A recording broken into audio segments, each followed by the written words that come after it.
Senhor presidente,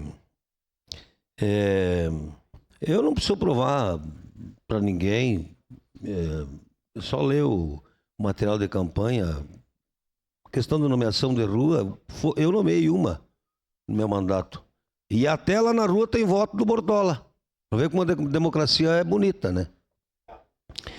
Então, eu respeito muito o colega Bortola, até porque é um dos que mais trabalhou pela segurança, e eu tenho muito respeito por ele. Agora, pensar diferente não significa não amar a família, não defender a pátria, não ter Deus no coração. Não, peraí.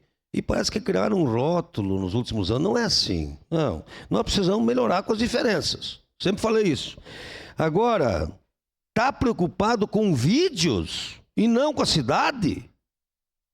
É demais, né? Essa moção não contribui nada para essa cidade nem para essa casa. Não está na altura desta casa essa moção.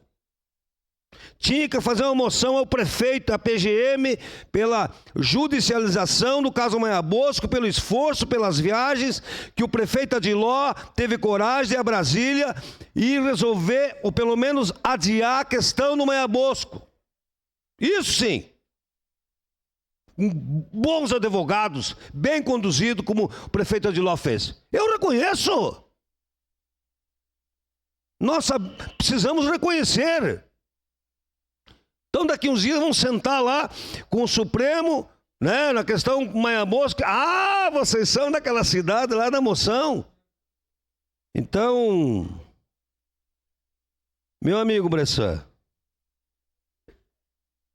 eu fiquei 2 vezes suplente, com quase 2.000 votos e nunca quebrei a bancada. Então, respeito, porque é da democracia e nós precisamos respeitar as urnas.